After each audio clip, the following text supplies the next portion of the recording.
So Simon, in the past, we've always talked about data quality. It's always been the issue within organizations. They always talk about the quality of the data, but really it's not quality, is it? It's this concept of data governance. Can you elaborate on that? What we see is periodically we get a kind of a wave of discussion about the quality of data in a business, and of course that's really important.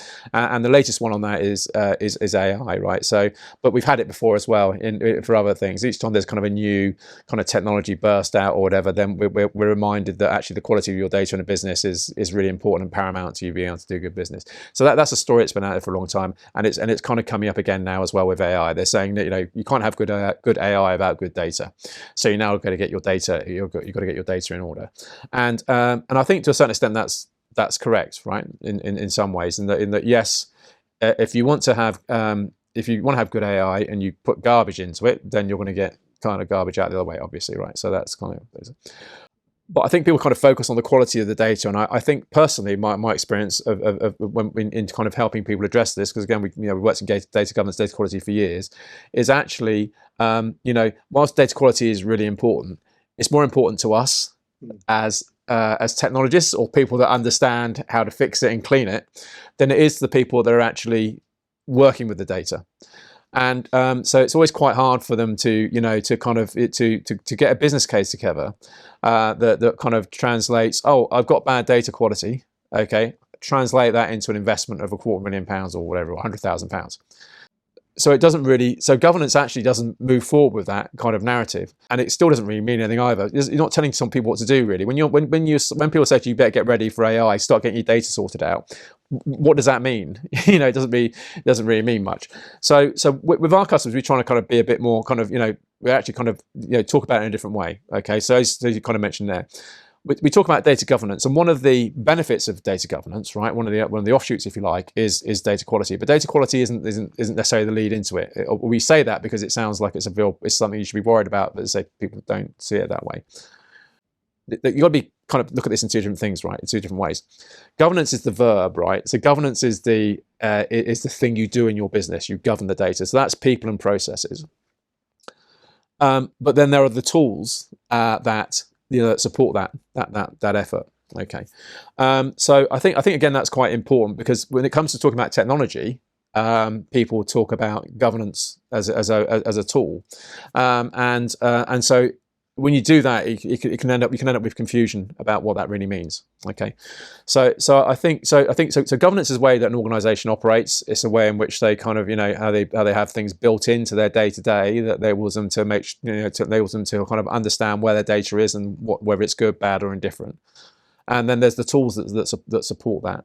So I think that when people say you need to get your data sorted out for AI, that's quite, if you realise in those terms, that's quite ambiguous.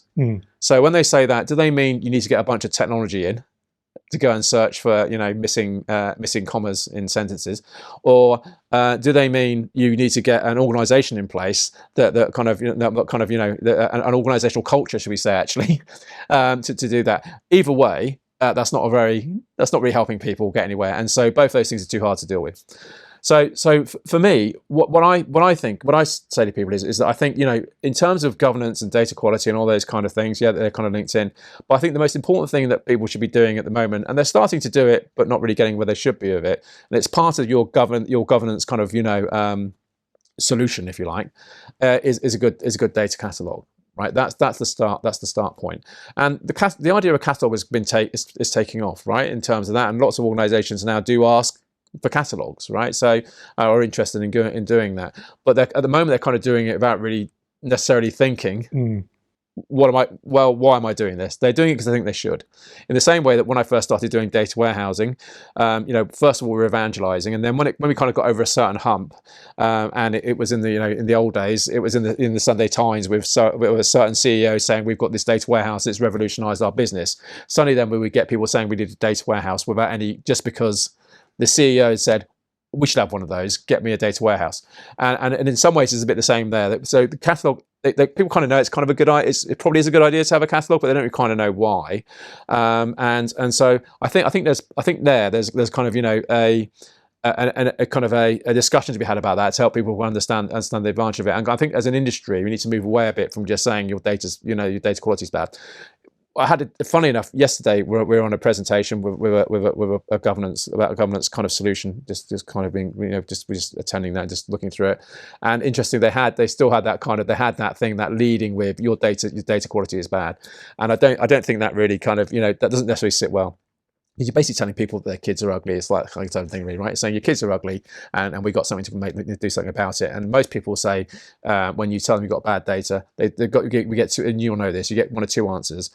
One is no, it's fine. I'm in charge of that. It's fine, right? Ours is great. No one else's is, right? So ours is fine. Or two is that I can't get the funding. I can't get the funding of that because I can't quantify. One thing we come back and says, well, how do I quantify the value of fixing that? And we're saying your data quality is fine, but we don't know, or bad. We don't know. We have no clue of anything about their data. But we tell them their data quality is bad, and we can fix that for you without knowing about it.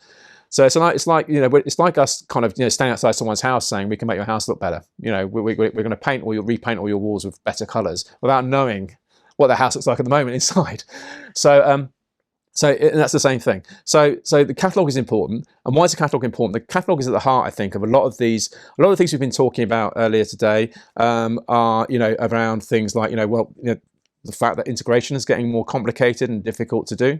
The fact that we're trying to we've got a proliferation of different types of data. We've got unstructured data now, structured data. We've got Internet of Things data. We've got all these different types of data, and they are starting now to be processed, and they need to go into things like large language models. And we've also got a whole load of different targets for them to go into. So we've got all those types of issues. There are some very expensive ways of sorting those things out. Getting more people, getting more technology, and part of that, some of these things do require that. But actually, the start point for maybe resolving some of this stuff in a much cheaper way is actually the first thing is to get a catalogue. And having a catalogue is for me, is a no-brainer. If you've got data all over your organization, surely you want a list of it somewhere, right? That's the first thing. And that's what a catalogue is ultimately.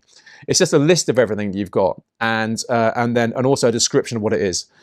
Now, the technical metadata, which is what most people start with, which is just like table definitions, that's fine to a point. And most people do that because you can harvest it. It's the easiest stuff to get. But it's the business message, the business descriptions off the top of that really kind of lift it to be more useful, because the technical stuff just tells you about table formats. It doesn't tell you really, for example, it doesn't tell you that there's customer information necessarily, and this is how we expect our customers to be, to be looked after. This is how we expect our customer data to be dealt with. If it's customer data, well, then we have to, there's data in there that's got PII requirements on it and all those kind of things. So that extra information, those kind of attributes and classifications only come from the business side of it, and often that's the hardest bit to do. So people are getting catalogs, and they are putting all their technical metadata into it, and then kind of not really doing anything else with it. And then it becomes a bit of a tool for the techie people. They can do a bit of sort of impact analysis with it if they've got lineage and stuff like that. But from a business perspective, really, it's not really extolled its value. If you can get the terms in it and the descriptions of it, then you can do a lot more of it, because then you can use that to automate, with AI or without AI, your integration. Because it knows everything about your source and targets. It knows all the different table formats. And so you can easily then automate the process, certainly for most of them, not all of them. There's always something that's complicated. So, but if you take the 80-20 rule, you can probably do 80% of your integrations without a human being doing it, right? By just having a human being saying, this is what I want to do, and describing that in the right way, and then letting the technology doing it to actually put it together. And the catalogue is at the heart of that. The other piece we were talking about just now as well was about disparate data. We weren't saying disparate data as a phrase, but essentially what we're talking about is that saying, well, we've got data here, here, and here, but we want to be able to kind of share it and coalesce it and use it. Again, the catalogue enables you to do that. And there we just say, actually, look, even though this data is in a different system and it's there because it makes good sense for it to be, this is what it looks like, and this is how I can then integrate it and bring it into here. I might have to move it, but also we're talking about moving it. But in the world of people coding that's a pain. But actually, in the world where it's automated, then the moving of the data isn't a problem. So you've got the catalogue doing two things for you there. It's moving it by generating the code for you in seconds potentially, but it's also identifying the right data to be used. Because what's more important than anything is using the right data for the right job. Data quality is kind of secondary to that. Once you've then got that, you can then look at your data quality and find out whether it's not working for you or not. the key thing first of all is being able to understand the landscape of your data and understand what it is and how it's actually defined from the business context and from its actual use. These days, right, you can just type into Google, or you can ask Alexa to go and get me, pictures of dancing cats, right? And the reason that Google or Alexa can do that for you is because for years behind the scenes, they've been categorizing pictures and things like that. So when they get a video, they kind of tag it with all sorts of different things. There's a cat in here, there's dancing in here, it's this, that, and the other, right? And all those tags are in there. So then when you do your search, it picks the tags for those and says, oh, cat, right, let's get all the cat pictures together. And that concept is exactly the same with your catalog. Your catalog is like that, okay? Your catalog has the basic kind of, instead of cat, it's a customer, right? I've got a definition of customer, and these are all little tags that are kind of important about a customer. And so by having that, you can then do those same intelligent searches, which say, oh, find me where do I get some customer data? Where do I find my list of customers about X, Y, and Z? Or where do I find out the average age of my customers doing X, Y, and Z or whatever? And by doing that, by being able to provide those kind of intelligent searches and also then kind of linking to the data, it means that one of the other things you can do is that people can access that data that don't need to necessarily be data experts. Okay, so then talking about, oh, how do we relieve some of the workload that's on the integration teams and all those sort of things? It's also through theirs, enabling people kind of, as you say, super users, but these are just users now. Lots of people now can kind of do their own analysis and look at it, enabling them to basically just go and ask for a simple kind of natural language search and get the information that's right, but also use the technology and use a catalog to funnel it so they only get the right stuff. So I think that's for me, in terms of where things are going, that's the catalog is I think is paramount, and I think that the reason that people haven't really kind of or kind of stall with that is because the time it takes to do that piece that I made sound very simple, the categorization and identifying all your terms, like, oh yeah, it's just simple, I just work out what my different terms are, we'll link them. That has been the hard bit. That takes more time than anything else, to be honest. But I think what we're doing now and what we're seeing now with again with AI, is that we're actually able to use AI now to go and do that work. And we've recently just done a prototype with that, where we took we had a customer that wanted to see what a catalog might look like with their own kind of with their own terms and data in there, and we were able to. They gave us a bunch of documents that were just described with kind of training documents and operating set operating documents and things like that, which we were then able to kind of run AI over and extract a load of business terms and put them straight into IBM's tool, actually IKC. They weren't perfect, but we're able to extract those and get all those relationships in that were good enough for them to recognize it as their business.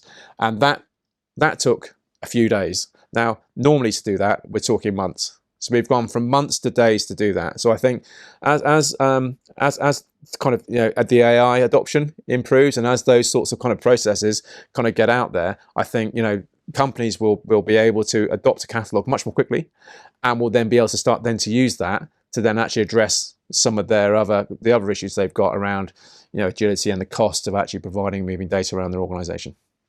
So have you seen in the past that's been the stumbling block within organizations? They hit that blocker within the work they need to do to get the basis or the basic catalog generated. How do you see this moving forward for them? The problem has been that it's a lot of hard work, and they don't necessarily have the skills or resources to do it. It also just takes time. So yeah, I think using AI enables us to kind of enables them to kind of to do this in a much quicker time frame. Those sort of activities used to take sort of 6 to 12 months. So you're waiting 6 to 12, well, not waiting because you're getting stuff in, but it takes 6 to 12 months where you kind of get anything meaningful out of it. If you can get something meaningful out of it in say 3 months, and you can start using it, then that's then people will start to use it properly, and also people will start to then see the benefit of it, and will then kind of do the next 3 months, do the next lot. So I think that's it, and I think so. My view is actually when we talk about getting your data ready for AI, it's about getting a catalog, actually, I think, a catalog around it. So you know where everything is, so that when you then say, I need X, Y, and Z for my AI or my AI model or whatever, you know where it is. You can then worry about the data quality of it once you've found it. But the first thing is you've got to find it.